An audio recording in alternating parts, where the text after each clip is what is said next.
Baghdad کے مشہور شراب خانے کے دروازے پر دستک ہوئی۔ شراب خانے کے مالک نے نشے میں دھت ننگے پاؤں لڑکھڑاتے ہوئے دروازہ کھولا تو اس کے سامنے سادہ لباس میں ایک پروقار شخص کھڑا تھا۔ مالک نے اکتائے لہجے میں کہا، معذرت چاہتا ہوں، سب ملازم جا چکے ہیں، یہ شراب خانہ بند کرنے کا وقت ہے، آپ کل آئیے گا۔ اس سے پہلے کہ مالک پلٹتا، اجنبی نے اس کے کندھے پر ہاتھ رکھ کر کہا، مجھے بشر بن حارث سے ملنا ہے، اس کے نام بہت اہم پیغام ہے۔ شراب خانے کے مالک نے چونک کر کہا، بولیے، میرا نام ہی بشر بن حارث ہے۔ اجنبی نے بڑی حیرت سے سر سے لے کر پاؤں تک سامنے لڑکھڑاتے ہوئے شخص کو دیکھا اور بولا، کیا آپ ہی بشر بن حارث ہیں؟ مالک نے اکتائے لہجے میں جواب دیا، کیوں، کوئی شک؟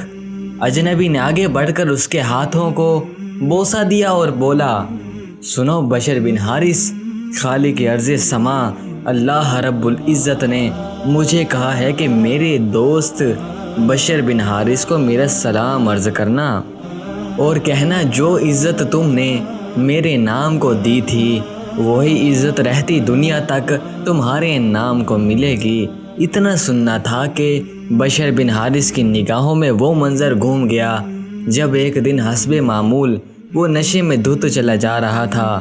اچانک اس کی نظر گندگی کے ڈھیر پر پڑی، ایک کاغذ پر پڑی جس پر اسم اللہ لکھا تھا۔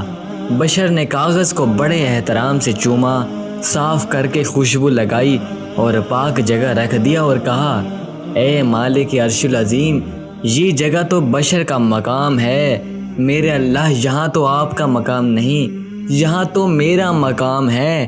بشر بن حارث اس قابل ہے کہ اس کا نام یہاں آئے۔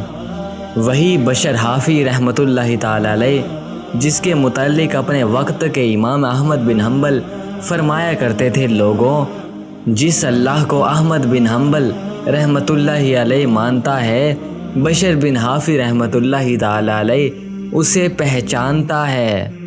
دوستوں، آپ بھی کوشش کریں کہ کہیں اخبار یا کاغذ کے کسی ٹکڑے پر اللہ پاک یا نبی علیہ الصلوۃ والسلام یا مقدس ہستیوں کا نام نظر آئے تو اسے کسی پاک جگہ پر رکھ دیں۔